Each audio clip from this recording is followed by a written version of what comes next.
بسم اللہ الرحمن الرحیم۔ السلام علیکم ورحمۃ اللہ وبرکاتہ۔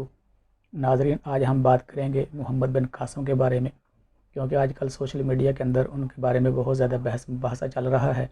اس کی ایک وجہ تو یہ ہے کہ 18 جولائی کو محمد بن قاسم شہید ہو گئے، تو کچھ لوگ ان کو بغض کی وجہ سے، اپنے حسد اور کینے کی وجہ سے چور، ڈاکو اور لٹیرا کہہ رہے ہیں، پتہ نہیں کیا کیا، قاتل کیا کیا القاب دے رہے ہیں۔ دوسری طرف مسلمان ہیں اور مسلمانوں کی اکثریت محمد بن قاسم کو اپنا ہیرو تسلیم کرتی ہے، اور بے شک وہ اسلام کے ہیرو ہی ہیں۔ تو میری آپ سے ریکویسٹ یہ ہے کہ آپ اس ویڈیو کو پورا سنیں۔ کمپلیٹ واچ کرنے کے بعد آپ کے دل کو تسلی ہوگی کہ جو آج کل لوگ ان پر الزامات لگا رہے ہیں وہ غلط ہیں، اور واقعتاً ہی محمد بن قاسم اسلام کے ہیرو ہیں۔ اور جو ڈاکو اور لٹیرا، قاتل کہنے والوں کو ماننے والے ہیں، اگر ان تک میری ویڈیو پہنچے تو ان سے بھی ریکویسٹ یہ ہے کہ آپ بھی سنیں، اس کے بعد پڑھیں، اسٹڈی کریں، اور پھر اپنے نظریے کو تبدیل کریں کہ محمد بن قاسم ڈاکو لٹیرا نہیں تھا، بلکہ وہ اسلام کا ہیرو تھا۔ تو اس ویڈیو کو ناظرین ہم دو حصوں میں ڈیوائیڈ کریں گے۔ پہلے میں تو محمد بن قاسم اور دیبل شہر جو ہے اس کے بارے میں آپ کو بتانا چاہوں گا۔ اس کے بعد جو اعتراضات کرنے والے ہیں، مرزا محمد علی جہلمی، علمی کتابی پلمبر، اس کے اعتراضات، مولوی اسحاق اور شہنشاہ نقوی نے انتہائی غلط بات کی ہے، بالکل تاریخ سے نابلد انسان واقعہ ہوا ہے۔ تو دوسرے حصے کے اندر انشاءاللہ ان کے جوابات دوں گا۔ ناظرین، محمد بن قاسم کا نام عماد الدین محمد تھا۔ یہ 75-76 ہجری کے اندر 695 عیسوی کے اندر طائف شہر میں قاسم بن یوسف کے گھر میں پیدا ہوئے۔ قاسم بن یوسف بصرہ کا گورنر تھا۔ محمد بن قاسم طائف شہر میں پیدا ہوئے۔ طائف کے بارے میں انشاءاللہ نیکسٹ ویڈیو کے اندر مزید بات کریں گے کہ آپ علیہ الصلوۃ والسلام کے ساتھ وہاں کیا واقعہ پیش آیا، اور آپ علیہ الصلوۃ والسلام کے ثقیف کے قبیلے کے بارے میں کیا بات کہی۔ محمد بن قاسم 5 سال کا تھا کہ اس کا والد فوت ہو گیا، قاسم بن یوسف فوت ہو گیا۔ اس کی باقی ساری پرورش وہاں دمشق میں ہوئی۔ وہاں اس نے تربیت کی، یعنی نیزہ بازی، تلوار بازی اور گھوڑ سواری اس نے وہاں سیکھی۔ تو 708 عیسوی کے اندر ان کو کردوں کی بغاوت کچلنے کے لیے بھیجا گیا۔ تو محمد بن قاسم نے وہاں جا کر کردوں کی بغاوت ختم کی۔ اس وقت ان کی عمر 13 سے 14 سال کے قریب تھی۔ اس دوران بر صغیر تو نہیں کہیں گے، بر صغیر کا مطلب ہے کہ چھوٹا سا خشک ٹکڑا، یہ تو بہت بڑا علاقہ تھا، لیکن چونکہ مشہور ہو چکا ہے بر صغیر تو میں بھی بر صغیر کے الفاظ ہی یوز کروں گا۔ تو بر صغیر سے وہاں حجاج بن یوسف کو ایک خط گیا۔ الزام لگانے والوں نے یہ الزام لگایا کہ محمد بن قاسم یہاں سادات کے قتل کے لیے آیا تھا، لیکن میں آپ کو تھوڑی سی تاریخ بتلانا چاہوں گا کہ یہ جو دیبل ہے یہ دور نبوت سے ہی عالمی تجارتی منڈی اور بندرگاہ مشہور تھی، بعد میں یہ علمی مرکز بھی بنا۔ تو دور نبوت میں یہاں اسلام نہیں پہنچا تھا۔ صحابہ اکرام رضوان اللہ تعالی علیہم اجمعین کے دور میں کوشش ہوئی، کہتے ہیں کہ 15 ہجری کے اندر سیدنا فاروق اعظم رضی اللہ تعالیٰ عنہ کے دور میں یہاں تک فوج پہنچی، انہوں نے حملے کیے بر صغیر کے کچھ علاقوں میں۔ بعد میں سیدنا عثمان ابن عفان رضی اللہ تعالیٰ عنہ کے دور میں یہاں اسلامی فوجیں آئیں۔ پھر امیر معاویہ رضی اللہ تعالیٰ عنہ کے دور میں بھی یہاں کے بہت سارے علاقے فتح ہوئے، اور پھر یہ یہاں سے ہوتے ہوئے رشیا کی بہت ساری ریاستیں مسلمانوں نے فتح کی۔ سیدنا عثمان رضی اللہ تعالیٰ عنہ کے دور میں بہت سارے علاقے فتح ہوئے، اور یہاں سندھ کے اندر بھی صحابہ کرام رضوان اللہ علیہم اجمعین کی قبریں موجود ہیں۔ اس لیے ہم یہ نہیں کہہ سکتے کہ صحابہ کے دور میں یہاں اسلام نہیں پہنچا تھا، اور بر صغیر میں سب سے پہلے اسلام لانے والے اور پہلے آنے والے مسلمان محمد بن قاسم تھے، یہ ایسا نہیں ہے۔ اگر ہم تاریخ دیکھتے ہیں تو سکھر کے اندر بھی صحابہ اکرام کی قبریں ہیں، پنجگور کے اندر بھی صحابہ اکرام رضوان اللہ علیہم اجمعین کی قبریں ہیں، اور بھی پاکستان کے کئی سارے مقامات پر صحابہ اکرام کی قبریں موجود ہیں۔ یہ اس چیز کا ثبوت ہے کہ صحابہ کے دور میں بر صغیر میں اسلام آیا، لیکن ایک اسلامی حکومت نہیں بن سکی تھی۔ کابل کے اندر حضرت عبد الرحمن بن سمرہ رضی اللہ تعالیٰ عنہ 70 صحابہ اکرام کی قبریں وہاں موجود ہیں۔ تو دیبل میں محمد بن قاسم کے آنے کی وجہ کیا بنی کہ نبی پاک علیہ السلام سے پہلے جب عرب تجارت کرتے تھے، جیسے شام میں اور دوسرے ملکوں میں جاتے تھے، ایسے کچھ لوگ یہاں سری لنکا کا ایک جزیرہ سر اندیپ ہے، یہاں آ کر آباد ہو گئے، یہاں بس گئے۔ تو جب نبی پاک علیہ السلام نے نبوت کا اعلان فرمایا تو اس کے بعد یہاں کے لوگوں کو بھی جنگ یرموک اور قادسیہ کے بعد خبر ہوئی کہ مکے کے اندر یا عرب کے اندر نیا اسلام آیا ہے۔ لوگ اس کے بارے میں جستجو کر رہے تھے۔ تو نبی پاک علیہ السلام کے بعد صحابہ اکرام یا کچھ دوسرے مسلمان جو تھے وہ تجارت کی غرض سے، کچھ صحابہ تو جہاد کے لیے آئے تھے۔ تو جو لوگ تجارت کرتے تھے ان میں سے ایک بندے کا نام تھا ابو الحسن۔ ابو الحسن 20 گھوڑے لے کر اپنے کچھ ساتھیوں کے ساتھ دوسری چیزیں لے کر سر اندیپ کے جزیرے پر پہنچے۔ وہاں کا جو راجہ حکمران تھا اس نے بھی ان سے ملنے کی خواہش کا اظہار کیا۔ تو وہاں سے پہلے جو عرب موجود تھے وہ بھی ابو الحسن سے ملے۔ ان میں سے ایک کا نام تھا عبد الشمس۔ عبد الشمس جب ابو الحسن سے ملا، ان کو نماز پڑھتے دیکھا، ان کی تلاوت سنی، ان کے ساتھ نماز میں شامل ہو گیا، بعد میں کلمہ پڑھا، مسلمان ہو گیا، تو اس کا نام عبداللہ رکھ دیا گیا۔ اب جو ابو الحسن آئے تھے ان کے ساتھ ان کا ایک بیٹا طلحہ تھا جو حافظ قرآن تھا۔ کچھ عرصے کے بعد جب وہ راجہ نے وہ سارے گھوڑے ان کے خریدنے کی خواہش کی، گھوڑے خرید لیے۔ ایک گھوڑا عبد الشمس عبداللہ جو مسلمان تھا، اس کی بیٹی سلمہ وہ بھی مسلمان ہو گئی۔ اس نے پوچھا کہ کیا عورتیں بھی اسلام کا مذہب قبول کر سکتی ہیں؟ تو ابو الحسن انہوں نے کہا کہ بالکل کر سکتی ہیں، تو وہ بھی مسلمان ہوگی۔ ایک گھوڑا انہوں نے پرچیز کر لیا۔ یہ ابو الحسن اپنے بیٹے طلحہ کو یہاں چھوڑ کر سر اندیپ کے جزیرے میں، تو خود یہاں سے ناریل وغیرہ لے کر دوبارہ جلدی آنے کا وعدہ کر کے تو عرب روانہ ہو گئے۔ تو 6 مہینے تک وہ واپس نہیں آئے۔ جب واپس آئے ان سے پوچھا تو انہوں نے کہا کہ میں کسی مہم پر کسی اور علاقے میں چلا گیا ہوا تھا، اس لیے میں دیر سے آیا، نہیں آ سکا۔ یہ ابو الحسن جو ہے اس کی شادی ہوئی عبد الشمس جو تھا جس کا اسلامی نام عبداللہ رکھا گیا، اس کی بیٹی سلمہ سے شادی ہوئی۔ تو سلمہ سے 2 بچے ہوئے، ایک کا نام خالد تھا اور بچی کا نام نہید رکھا۔ بعض مورخین نے اس کا نام فاطمہ لکھا ہے۔ تو یہ جو کہ قافلے دیبل سے گزرتے تھے، دیبل مشہور عالمی تجارتی منڈی بھی تھی، جیسا کہ میں نے پہلے بتایا کہ دور نبوت کے اندر یہ عالمی منڈی کے طور پر مشہور تھی۔ تو یہاں سے قافلے گزرتے تھے۔ تو جب کچھ عرصے کے بعد یہ مسلمانوں کا قافلہ یہاں سے گزر رہا تھا تو یہ ان کی کشتیاں یا جو جہاز تھے وہ دیبل کے ساحل پر پھنس گئے۔ وہاں جو راجہ داہر حکمران تھا، راجہ داہر نے ان کو پکڑا، گرفتار کیا۔ جو مسلمان مرد تھے ان کو شہید کر دیا، عورتوں بچوں کو گرفتار کر لیا۔ تو حجاج بن یوسف نے ان کو خط لکھا، یعنی یہاں سے جو لڑکی تھی سلمہ کی بیٹی نہید یا فاطمہ، انہوں نے جب حجاج کو خط لکھا کہ ہمیں یہاں خطرہ ہے، راجہ دہر جس کے نزدیک وہ بہن سے بھی شادی کرنا جائز تھی، وہ کیسے محافظ ہو سکتا تھا؟ آج مرزا محمد علی ان کی تو حمایت کرتے ہیں اور محمد بن قاسم کو وہ قاتل کہہ رہے ہیں۔ خیر، جب راجہ داہر کے پاس خط پہنچا یا پیغام پہنچا تو اس نے کہا کہ قزاق میرے کنٹرول میں نہیں ہیں۔ تو حجاج بن یوسف کو اس چیز کا غصہ آیا، تو اس نے پہلا لشکر جو بھیجا عبداللہ اسمی کی قیادت میں 6000 لوگ سپاہی بھیجے۔ انہوں نے آ کے جب راجہ داہر پر حملہ کیا، وہ ناکام ہو گئے، بہت سارے لوگ شہید ہو گئے۔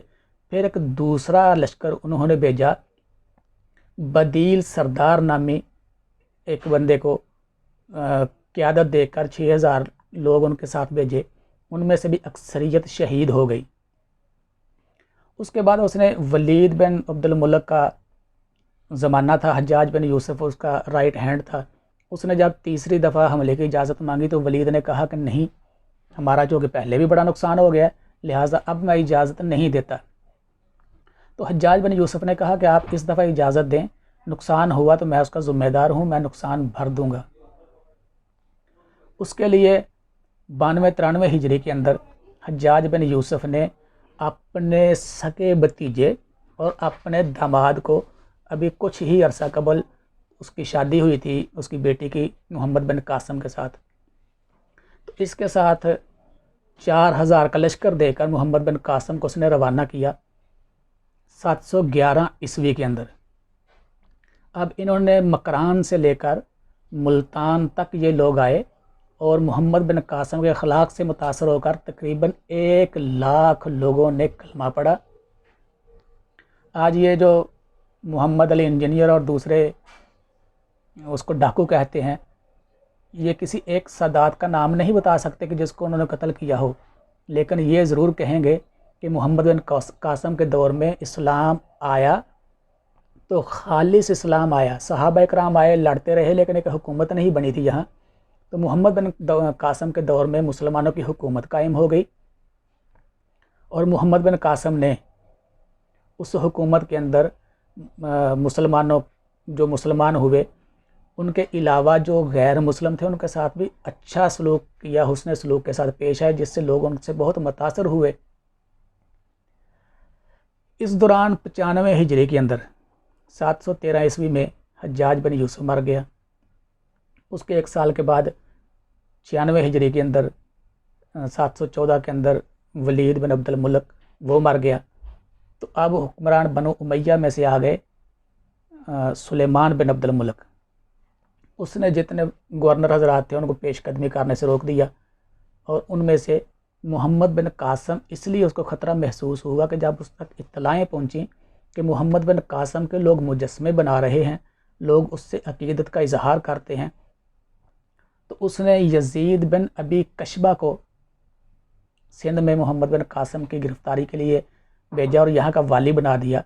تو یزید بن کشبہ نے 714 کے آخر کے اندر سندھ میں بھیجا، تو اس نے آ کر گرفتار کر کے محمد بن قاسم کو دمشق پہنچایا۔ جب دمشق پہنچایا سلیمان بن عبد الملک کے پاس، تو سلیمان بن عبد الملک نے ان کو واسط کے قید خانے میں ڈال دیا، اور وہ 7 مہینے تک وہاں رہے اور اذیتیں برداشت کی، صحبتیں برداشت کی، بالآخر ان کو زہر دے دیا گیا اور وہ شہید ہو گئے۔ اب محمد بن قاسم کے بعد تقریباً 300 سال کے بعد دوسرے ایک اسلامی لشکر آیا، انہوں نے آ کر یہاں دوبارہ اسلام کو پھیلایا۔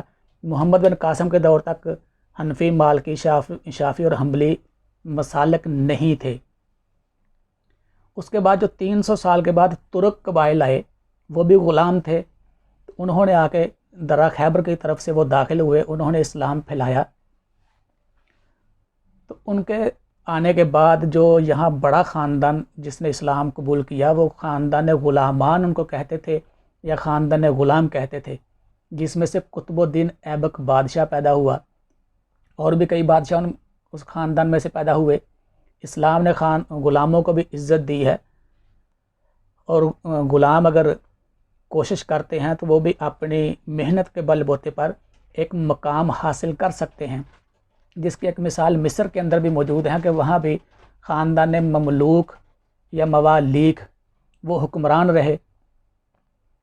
تو یہ جو دبیل تھی یا دیبل کا شہر تھا، اس میں راجہ دہد قتل ہو گیا۔ اس کے بعد 4000 گھر محمد بن قاسم نے یہاں بنائے مسلمانوں کی آبادی کے لیے۔ اس کے بعد 1221 عیسوی کے اندر 613 ہجری میں اسی شہر میں جلال الدین خوارزمی رحمۃ اللہ تعالی علیہ جو تتاریوں سے لڑ رہے تھے، وہ یہاں آ گئے۔ انہوں نے آ کے اس شہر پر قبضہ کیا اور یہاں مسجد بنائی۔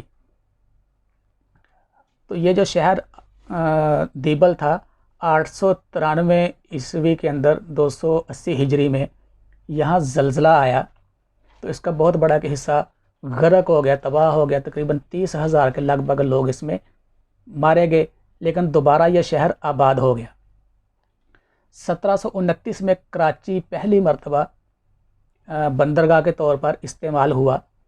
اب تک دیبل کا شہر جو ہم نے تاریخ کی کتابوں میں پڑھا یا اس کا نام سنتے ہیں، محمد بن قاسم نے فتح کیا، جلال الدین خوارزمی بھی وہاں آئے، وہ شہر کہاں ہے اس کے بارے میں بالکل کسی کو بھی صحیح حقیقی علم نہیں۔ کسی نے اس کو کراچی کو دیبل کہا، کسی نے ٹھٹھا کو دیبل کہا۔ تاریخ فرشتہ کے مصنف محمد قاسم فرشتہ نے بھی ٹھٹھا کو دیبل کہا۔ سید سلمان ندوی رحمۃ اللہ علیہ نے بھی ٹھٹھا کو ہی دیبل کہا۔ مفتی محمد شفیع صاحب نے کماڑی کے نزدیک ایک منوڑ کا علاقہ ہے جہاں ایک قلعہ بھی ہے، اس کو دیبل کا علاقہ کہا۔ کسی نے بمبور کے علاقے کو بمبور کو دیبل کہا۔ تقریباً 1958 کے اندر 1958 میں پاکستان کے آثار قدیمہ کے محکمہ نے وہاں بمبور کے اندر بہت بڑی کھدائی کی۔ ان کو کافی ساری چیزیں تو ملیں، بہت سارے کپڑے ملے جن سے یہ ہوتا تھا کہ یہ مسلمانوں کا لباس ہے، اور ان کو قتل کیا گیا، لیکن دیبل شہر کے آثار ان کو نہیں ملے۔ اسی طرح ایک دابیل یا دھاجی ریلوے اسٹیشن ہے، وہ بھی ساحل کے قریب ہے، وہاں بھی ایک قلعہ ہے، اس کی وجہ سے کچھ لوگ اس کو بھی دیبل کہتے ہیں۔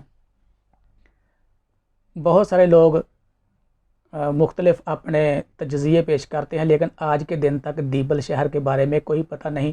جیسے مونجو داڑو بہت پرانا ایک شہر موجود ہے، ملتان بھی ہزاروں سال پرانا شہر ہے۔ دیبل کا تذکرہ تو بہت سنا، لیکن اس کا نام و نشان کوئی پتہ نہیں کہ یہ کہاں تھا اور کہاں ہے۔ اب آتے ہیں محمد بن قاسم کو جب یہاں سے گرفتار کر کے لے گئے 715 کے اندر، وہ اللہ کو پیارے ہو گئے، تو جب یہاں سندھ کے اندر لوگوں کو علم ہوا کہ محمد بن قاسم شہید ہو گیا، تو لوگوں نے اتنا افسوس کا اظہار کیا۔ مسلمان تو مسلمان رہے، جو غیر مسلم تھے ہندوؤں نے اور بدوؤں نے کیراج شہر کے اندر ان کے مجسمہ بنا کر ان سے عقیدت کا اظہار کیا۔ یہ حسد کی آگ تھی جس کی وجہ سے سلیمان بن عبد الملک نے ان کو گرفتار کیا اور بلوا کر شہید کر دیا۔ کوئی کہتا جی مختلف کہانیاں اس میں بنائی گئیں، لیکن جو الزامات لگتے ہیں انشاءاللہ نیکسٹ ویڈیو کے اندر وہ الزامات کے جوابات آپ کو بتاؤں گا کہ محمد بن قاسم پر یہ جو الزام لگتا ہے کہ اس نے سادات کو قتل کیا، وہ ڈاکو تھا، وہ لٹیرا تھا، ایسی بات بالکل بھی نہیں تھی۔ محمد بن قاسم اسلام کے لیے آیا، اس نے فتوحات کی اور اسلام کی ہی فتوحات کرتا ہوا وہ جام شہادت نوش کر گیا۔ کوئی بھی اسلامی تاریخ کے اندر ایسا انسان نہیں جس نے محمد بن قاسم سے اختلاف کیا ہو۔ حجاج سے یا بنو امیہ سے تو اختلاف ہے، لیکن محمد بن قاسم سے لوگوں نے اختلاف نہیں کیا۔ آج بھی سندھی لوگ ان کو اپنا ہیرو مانتے ہیں۔ تو انشاءاللہ نیکسٹ ویڈیو کے اندر اس کے بارے میں بتائیں گے کہ جو اعتراضات کرنے والے ہیں ان کی علمی حیثیت کیا ہے، اور ان کو کس چیز کا حسد ہے محمد بن قاسم سے، اور وہ کیوں الرجی ہے محمد بن قاسم سے۔ تو انشاءاللہ العزیز محمد بن قاسم ہیرو تھا، ہے، اور 20 سال کی عمر میں وہ دنیا سے چلا گیا۔ 17 سال کی عمر میں اس نے سندھ کو فتح کیا اور اپنی بہادری کے جھنڈے گاڑ گیا، اور قیامت تک اس کا نام زندہ اور تابندہ رہے گا، اور مسلمانوں کے سینوں کے اندر اس کی عقیدت محفوظ رہے گی۔ اگر آپ کو مزید آپ چاہتے ہوں کہ ایسی ویڈیو آپ کو ملیں، اگر آپ چاہیں تو اس مائی میسج چینل کو سبسکرائب بھی کریں، بیل آئیکن کے بٹن کو کلک کریں تاکہ نیکسٹ جو اسی حوالے سے ویڈیوز ہوں گی وہ آپ کو ملتی رہیں۔ اس کو دوستوں میں شیئر بھی کریں، اور تاکہ محمد بن قاسم پر الزام لگانے والوں تک بھی یہ پہنچے اور وہ اسٹڈی کریں اور اپنے حسد کی آگ کو بجھائیں۔ نیکسٹ ویڈیو تک کے لیے اجازت دیجیے۔